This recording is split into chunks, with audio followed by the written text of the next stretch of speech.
Siapa sangka, seorang santri miskin yang sehari-hari hanya bekerja sebagai tukang angkut barang di pasar, justru membuat seorang janda cantik kaya raya jatuh hati?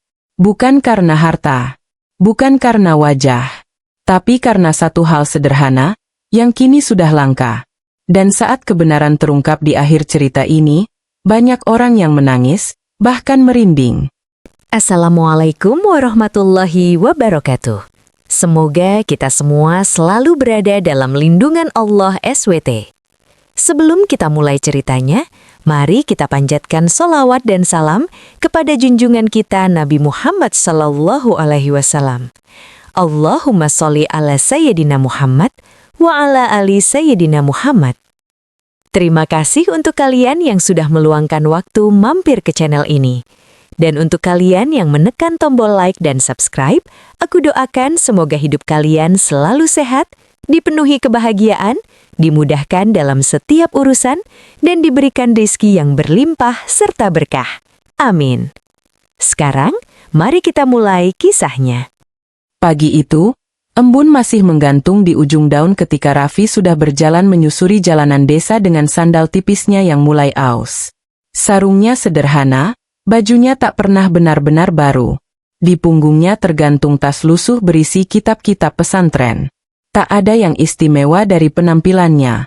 Bahkan sebagian orang memandangnya dengan tatapan meremehkan. Sejak ayahnya meninggal 5 tahun lalu, hidup Raffi berubah total. Ibunya jatuh sakit dan tak lagi mampu bekerja. Rumah mereka hanya berdinding papan, beratap seng yang bocor saat hujan turun deras. Di malam hari, suara tetesan air sering menjadi musik yang menemani tidur mereka. Namun Raffi tak pernah menyerah. Setiap selesai mengaji di pesantren, ia bergegas ke pasar. Di sanalah ia menjadi tukang angkut barang. Mengangkat karung beras, memikul dus-dus berat, mendorong gerobak dengan tenaga seadanya. Tangannya penuh kapalan, bahunya sering terasa nyeri. "Vi, kamu ini santri. Harusnya fokus ngaji, bukan jadi kuli," celetuk seseorang suatu hari. Yang lain menimpali dengan tawa kecil, "Ngaji tinggi-tinggi, tetap saja ujungnya angkut barang." Raffi hanya tersenyum. Tidak membalas.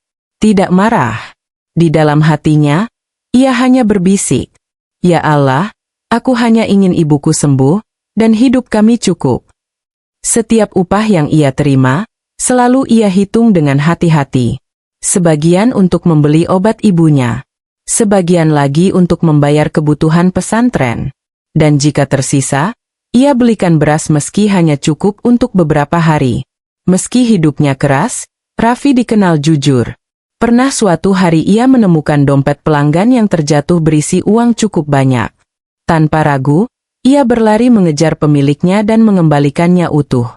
"Kenapa tidak kau ambil saja?" "Tidak ada yang tahu," tanya seorang pedagang heran. Raffi tersenyum lambat. "Allah tahu."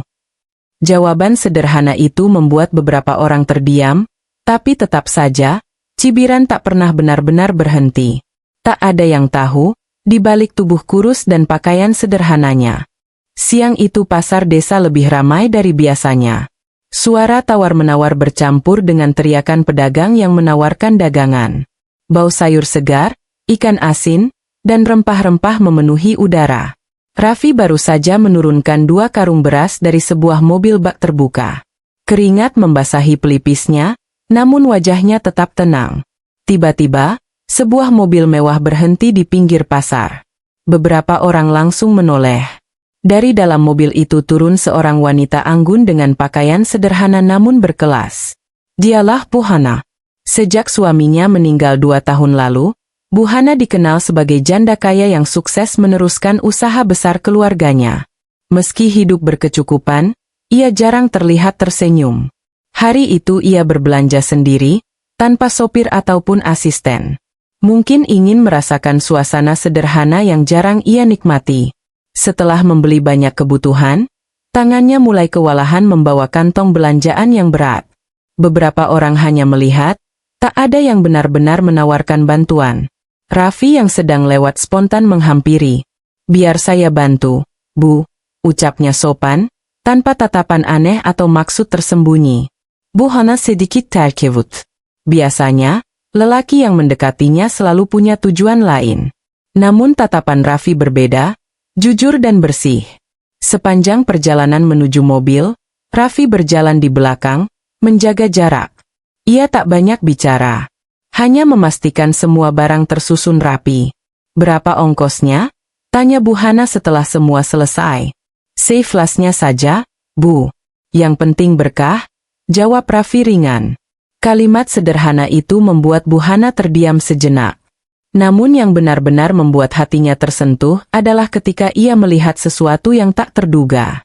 Seorang nenek penjual bayam duduk lesu di sudut pasar. Dagangannya hampir tak laku. Tanpa berpikir panjang, Raffi mendekat dan membeli seluruh sisa dagangan nenek itu. Padahal uang yang ia terima dari Bu Hana belum seberapa. Nenek pulang saja, jangan sampai kehujanan, katanya lembut. Sejak pertemuan hari itu, Bu Hana mulai sering datang ke pasar.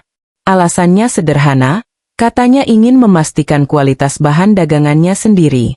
Tapi jauh di dalam hatinya, ia tahu ada alasan lain. Ia ingin melihat Raffi. Dari kejauhan, ia memperhatikan bagaimana pemuda itu bekerja tanpa mengeluh. Pagi mengangkat karung, siang mendorong gerobak, sore masih membantu pedagang merapikan lapak. Tak pernah terlihat malas. Tak pernah terdengar keluhan. Suatu hari, Bu Hana sengaja menguji hatinya sendiri. Ia menjatuhkan dompet kecilnya di dekat tempat Raffi berdiri, lalu berjalan menjauh seolah tak sadar. Di dalamnya ada uang yang cukup banyak. Tak sampai 5 menit, Raffi berlari kecil menghampirinya. Bu, ini tadi jatuh, katanya sambil menyerahkan dompet itu utuh. Tidak kau lihat isinya? Tanya Bu Hana, menatap tajam. Raffi tersenyum ringan. Saya takut melihat yang bukan hak saya. Jawaban itu membuat dada Bu Hana bergetar. Sudah lama ia tidak mendengar kejujuran yang begitu polos dan tegas. Namun ujian sebenarnya datang beberapa hari kemudian. Hujan deras mengguyur desa sejak sore. Pasar hampir sepi. Angin kencang membuat beberapa terpal pedagang terlepas.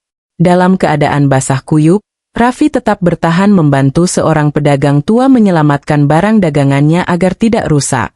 Tubuhnya gemetar kedinginan. Bajunya melekat di kulit. Tapi ia tetap tersenyum. Sudah pulang saja, Vi, teriak seseorang. Ibu saya masih butuh obat, jawabnya singkat. Tanpa ia sadari, Bu Hana berdiri di bawah payung besar, menyaksikan semua itu. Air hujan bercampur dengan air mata yang perlahan mengalir di pipinya.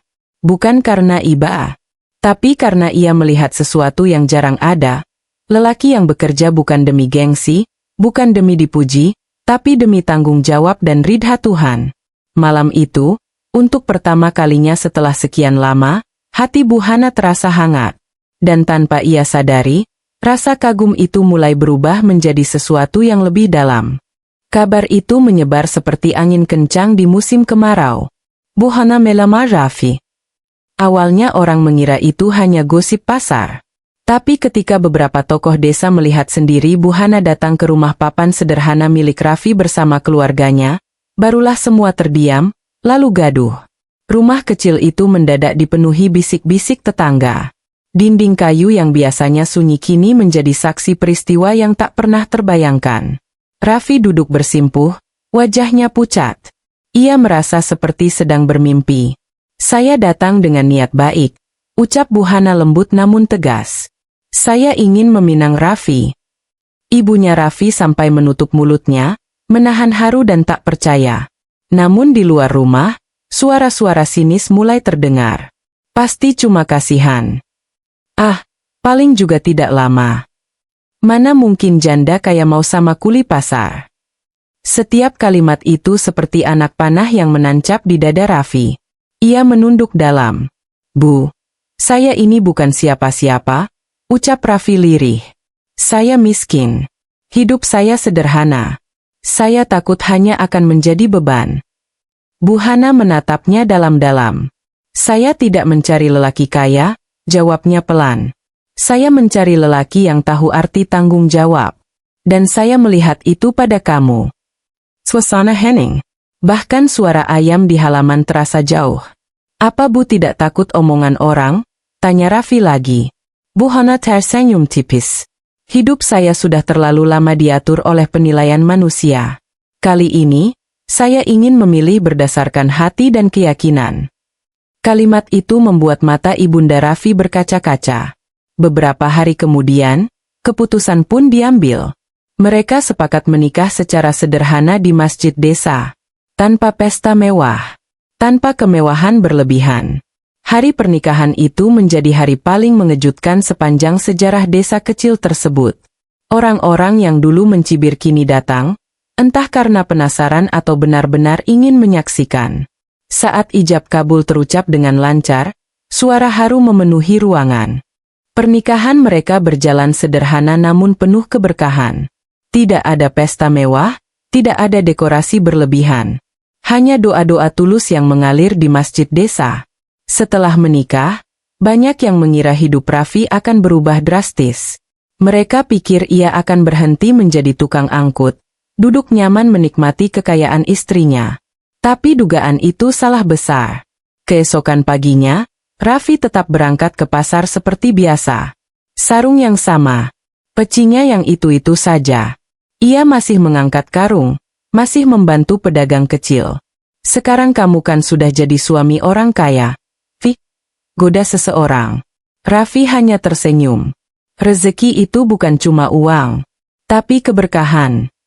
Bu Hana yang mengetahui hal itu justru semakin yakin pada pilihannya. Ia tak pernah meminta Raffi berhenti. Ia tahu harga diri seorang lelaki ada pada usaha dan tanggung jawabnya. Namun suatu malam, takdir memperlihatkan rahasia besar. Saat membersihkan lemari lama peninggalan almarhum suaminya, Bu Hana menemukan sebuah amplop berdebu. Di dalamnya ada surat dan foto lama yang sudah menguning. Tangannya gemetar saat membaca isi surat itu. Ternyata bertahun-tahun lalu, ketika usaha suaminya hampir bangkrut, ada seorang pria sederhana yang membantu tanpa meminta imbalan. Pria itu adalah ayah Raffi.